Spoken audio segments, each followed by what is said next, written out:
You know, that's what I've Maybe discovered. it's called getting old, Alex. Well, and more than that, it's just experience. It's that hierarchy of needs. You've gotten fame and fortune and notoriety and you know, been well known and are more well known today than ever. And so you don't need it as much. And in my own little small way, I sure wanted to be successful and sure wanted to be the big radio host. And now that people know me everywhere I go, even other countries, and I can't imagine, you know, as much fame as you've got, in a way it's a blessing, but it's also a curse. So I actually constantly wanderlust about, I wish I could go get lost on some forgotten seashore. But then I feel sorry. Well, the point is, Alex, you just have to do it. When you decide to make the move, which I did after teaching at Harvard, I just felt, you know, the window of opportunity of adventure is closing on me because of Father Time. You know, you always remember that as an athlete, there's one opponent you'll never beat in the end, and that is time, no matter how great we all were and are. Time, the great avenger. You know, and so for me, it's a matter of just, you have to make a choice at some point, like I did, and go off on this adventure, and that's what I'm doing right now, and I'm not letting anything get in the way. And when I'm down there, I don't even pay attention to a lot of the things. You know, when I'm down there, I never hear the word terrorism. It's weird. And yet when I come back to this country, not a day goes by that you don't hear that word. Well, that's clearly being used to control us. Well, it's also it creates a lifestyle of fear. Yeah. And the life that I lead, believe it or not, down deep in Mexico is a lifestyle of total unfear. You know, and there really is the only fear is that you might get hit by a hurricane. What do the locals think while coming stomping out of the dooms is Jesse Ventura? They don't know me from anyone. I'm just a big gringo that can't speak good Spanish. You know, that's all they know out of me because, you know, I don't dress, you know, in any provocative way. When I'm down there, I wear old blue jeans and T-shirts, and I'm barefoot as much as I possibly can be.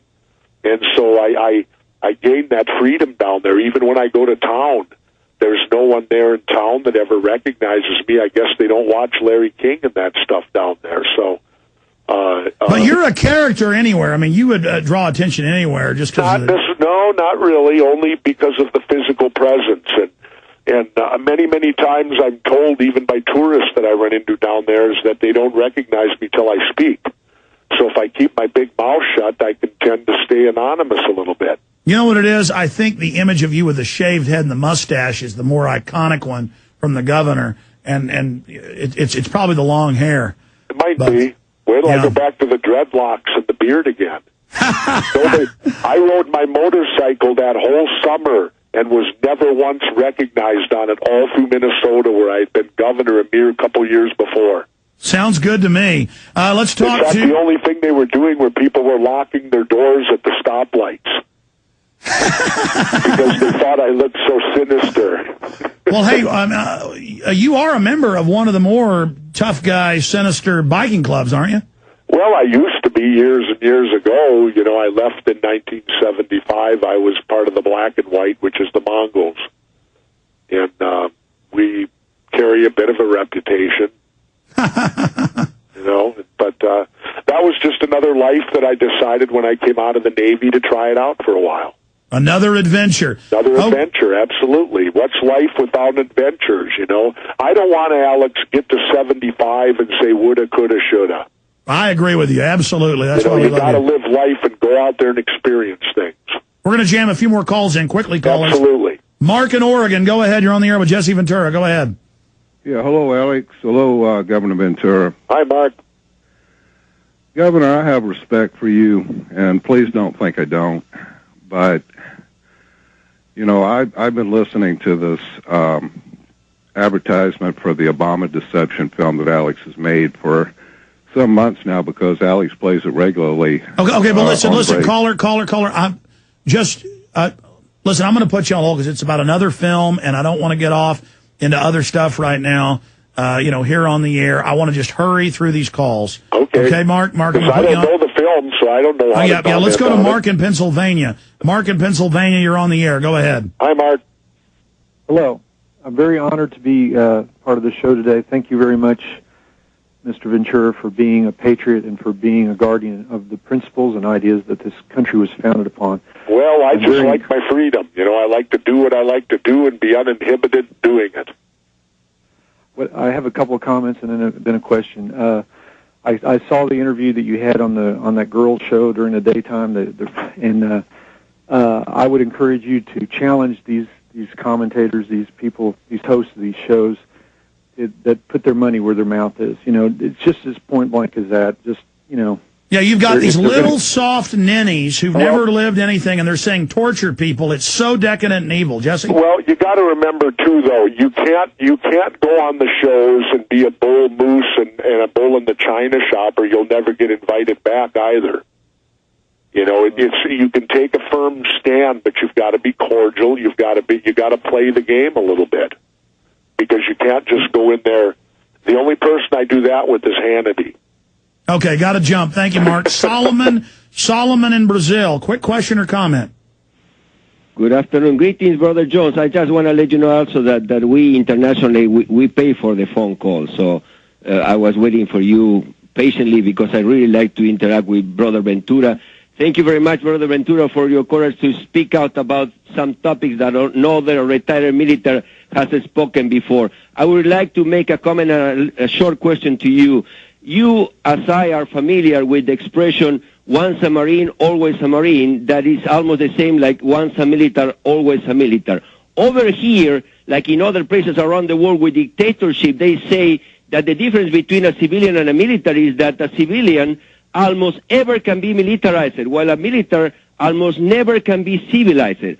My question is, how can I trust a former military will embrace their brothers and sisters in civilian life once retired?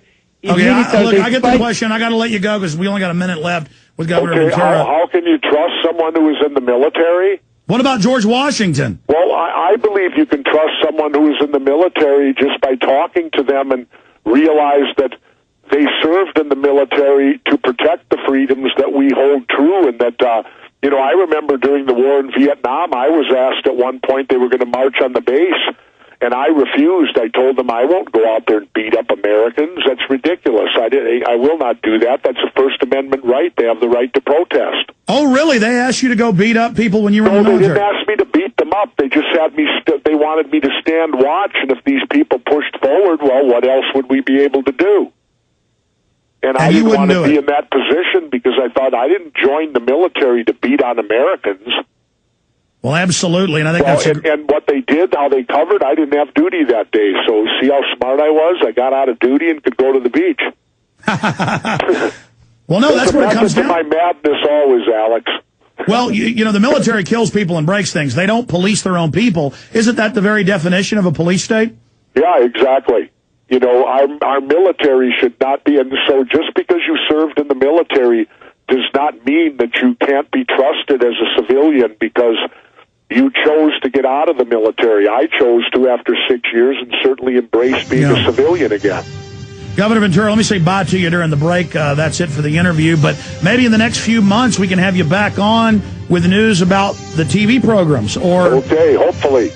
Absolutely. Okay, stay right there, sir. I want to say bye to you during the break. We'll come back, take folks' calls, break into the new cybersecurity news, cover all of that. Very, very serious. Infowars.com and PrisonPlanet.com are our websites. His new book is in paperback. Don't Start the Revolution Without Me. Jesse Ventura. Let me tell you a little bit about one of our great sponsors, HomeGain.com. This is the place to get you started buying or selling a home, finding a realtor, and getting any real estate questions answered. Go to HomeGain.com. and see what I'm talking about. All you need to do is type in your home address, and you will get an instant free estimate of your home's value online. This is a great way to be able to monitor the value of your home. And again, it's absolutely free. There are tons of tools to help you. For instance, if you want to remodel your home, go to HomeGain.com. Use their Home Sale Maximizer to help you determine which home improvements can most increase your home's value before you put it on the market. For 10 years, these folks have been helping home sellers and buyers. Visit their link at Infowars.com. Look for Max, the orange home gain gorilla, to help you with any real estate needs you might have. You'll love this site. It's HomeGain.com, HomeGain.com. Check them out today.